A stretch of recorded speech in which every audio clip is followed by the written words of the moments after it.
Sir Sonia Gandhi ఎట్లా behave చేస్తారన్నది ఆలోచించలేదు. YS Rajasekhara Reddy లాంటి వాడికి జలకరిచ్చింది కాంగ్రెస్ హైకమాండ్. కాంగ్రెస్ లో హైకమాండ్ కల్చర్ అట్లా ఉంటది. ఏం చేశారు, రాజశేఖర రెడ్డికి ఎన్నిసార్లు జలకి ఇవ్వలేదు.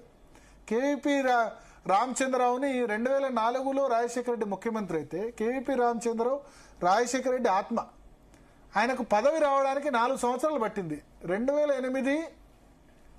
2008లో కానీ కేవీపీ రామచంద్రరావుకు రాజ్యసభ మెంబర్ రాలేదు. 2004లో అడిగాడు రాజశేఖర రెడ్డి, 2006లో అడిగాడు, హైకమాండ్ రిజెక్ట్ చేసింది. 2008లో రాజ్యసభ సీట్ ఇచ్చింది.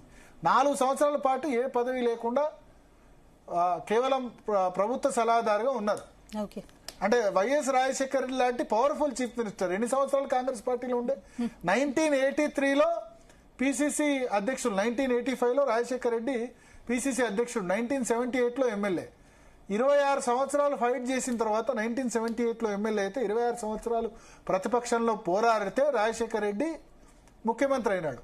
అటువంటి ముఖ్యమంత్రికి హైకమాండ్ చుక్కలు చూపించింది. సరే ఓకే, ఎంత పాపులారిటీ ఆయనకి ఇష్టం లేకుండా డి శ్రీనివాసన్ మళ్ళీ రెండోసారి పిసిసి చీఫ్ చేశారు సోనియా గాంధీ.